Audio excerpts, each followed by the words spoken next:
आज हम एल्युमिनियम से रिलेटेड जितने भी क्वेश्चन है वो सारे हम देखने वाले हैं। एल्युमिनियम का एटॉमिक नंबर 13 होता है, एटॉमिक मास 27 होता है। तो यहाँ पर देखेंगे कि निम्नलिखित में से कौन सी धातु ठंडे या गर्म पानी के साथ प्रतिक्रिया नहीं करता है। तो पोटासियम को तो हमको पता है कि इसको किस में रखा जाता है, केरोसिन में रखा जाता है, और इसको फ्री स्टेट में जैसे पानी के साथ छोड़ेंगे या हवा के साथ छोड़ेंगे तो ये पोटासियम और सोडियम रिएक्ट कर जाएगा। कैल्शियम भी लेकिन यहाँ पर सोडियम भी कट जाता है, पोटासियम भी कट जाता है, कैल्शियम भी, लेकिन अल्युमिनियम नहीं करता है। तो अल्युमिनियम हमारा क्या हो जाएगा, डी। तो डी नंबर हमारा क्या हो जाएगा, राइट आंसर हो जाएगा। और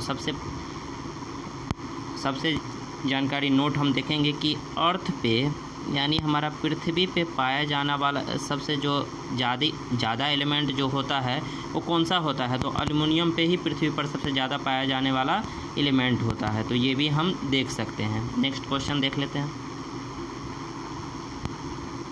भूपटल में सर्वाधिक प्रचुर मात्रा में पाई जाने वाली, मैंने अभी बताया है कि पृथ्वी में पाई जाने वाली सबसे प्रचुर मात्रा में पाई जाने वाली कौन सी है, तो एल्युमिनियम ही है। तो एल्युमिनियम इसका क्या हो जाएगा, राइट आंसर। ए नंबर क्या हो जाएगा, राइट आंसर हो जाएगा। भूपटल मतलब धरातल।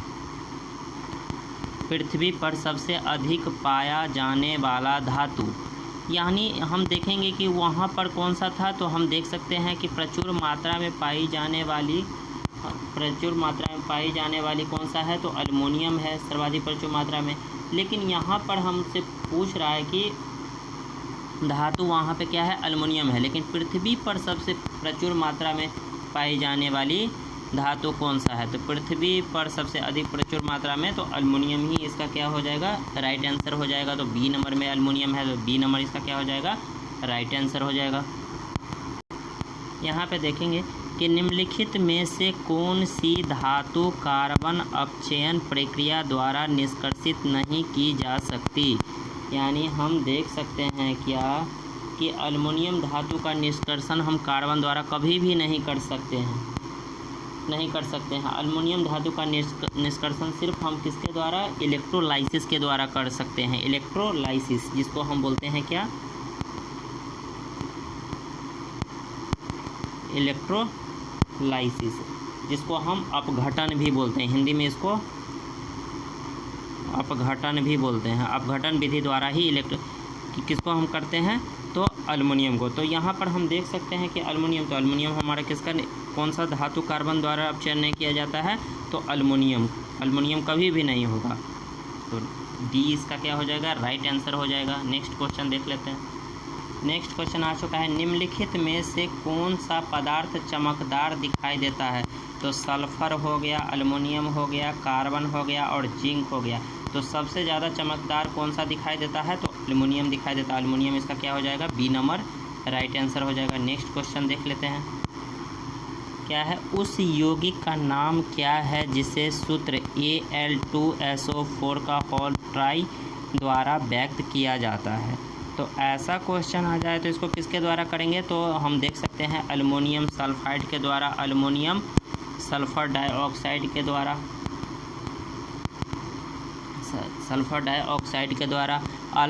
एल्युमिनियम सल्फेट के द्वारा।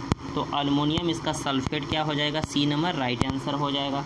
तो यहाँ पर हम देख सकते हैं कि एल्युमिनियम सल्फेट जिसका फार्मूला होता है इसका फार्मूला क्या होता है, Al2SO4 का होल ट्राई। तो यहाँ पर हम देख सकते हैं। दूसरा बात क्या हो जाता है कि इसको हम किसके लिए, तो हम इसको बोलते हैं हेयर साल्ट भी बोलते हैं। इसको क्या बोलते हैं, हेयर साल्ट। तो हेयर साल्ट का फार्मूला क्या हो जाता है, देखेंगे कि Al2SO4 का होल ट्राई और 18H2O ऐसा आ जाता है, तो इसको बोलते हैं हेयर साल्ट। क्या बोलते हैं इसको, हेयर साल्ट। इसको क्या बोलते हैं, हेयर साल्ट बोलते हैं।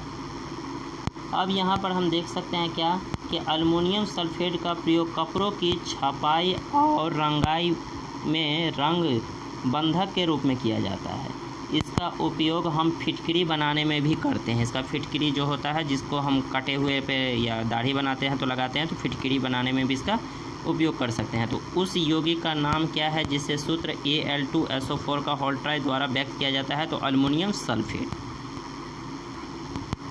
धातु ऑक्साइड और हाइड्रोजन का निर्माण करने के लिए निम्नलिखित में से कौन सी धातु वाष्प के साथ अभिक्रिया करता है।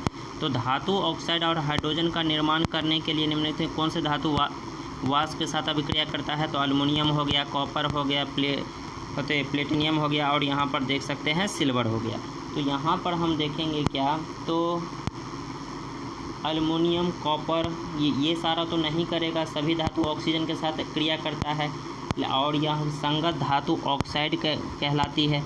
लेकिन यहाँ पर हम देखेंगे कि एल्युमिनियम अभिक्रिया कौन सी धातु वाष्प के साथ अभिक्रिया करती है। तो एल्युमिनियम, तो एल्युमिनियम हमारा क्या है ए नंबर में, तो ए इसका क्या हो जाएगा, राइट आंसर हो जाएगा। एल्युमिनियम ऑक्साइड जिंक ऑक्साइड जैसे धातु ऑक्साइड अम्लीय तथा क्षारीय दोनों प्रकार का व्यवहार करता है। यानी एल्युमिनियम हो गया और जिंक ऑक्साइड हो गया, दोनों जो है अम्लीय और यानी एसिड और बेस दोनों के साथ क्या करता है, रिएक्ट कर जाता है।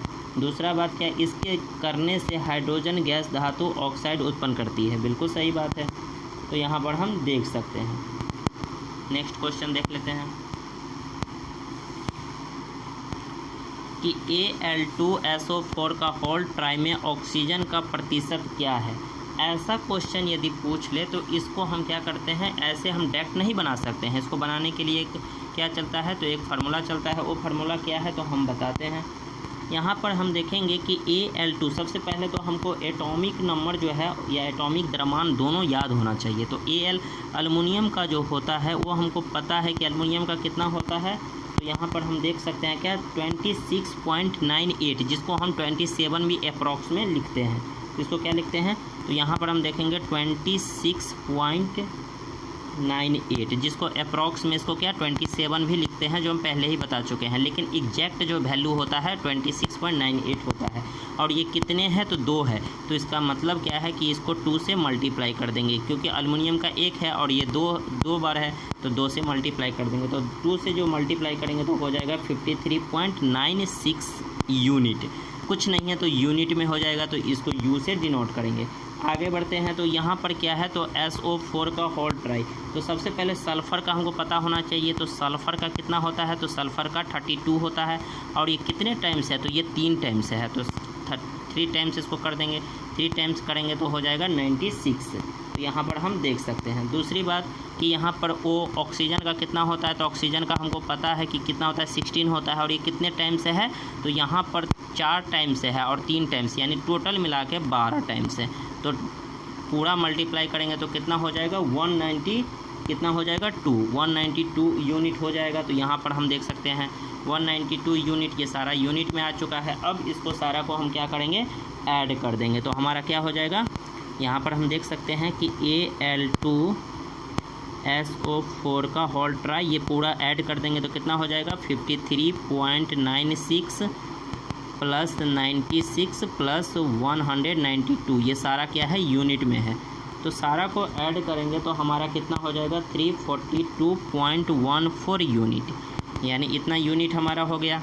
अब ये इतना यूनिट होने के लिए सबसे पहले ऑक्सीजन का हमसे पूछ रहा है, तो हम लिखेंगे क्या, ऑक्सीजन की प्रतिशत, यानी ऑक्सीजन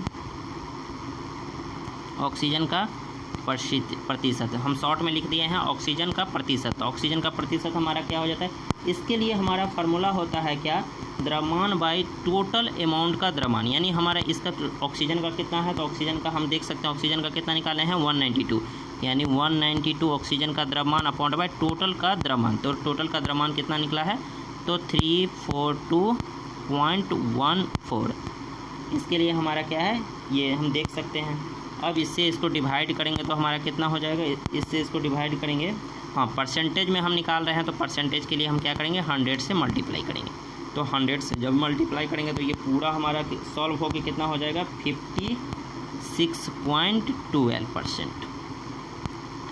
यही इसका क्या हो जाएगा, राइट आंसर हो जाएगा। तो यही हमारा, तो ये किस में है 56.12। तो 56.12 हम देख सकते हैं किस में है, यानी 56.1 यानी सी नंबर में। तो सी इसका क्या हो जाएगा, राइट आंसर हो जाएगा। सेशन अच्छा लगे तो लाइक कीजिए, सब्सक्राइब कर दीजिए।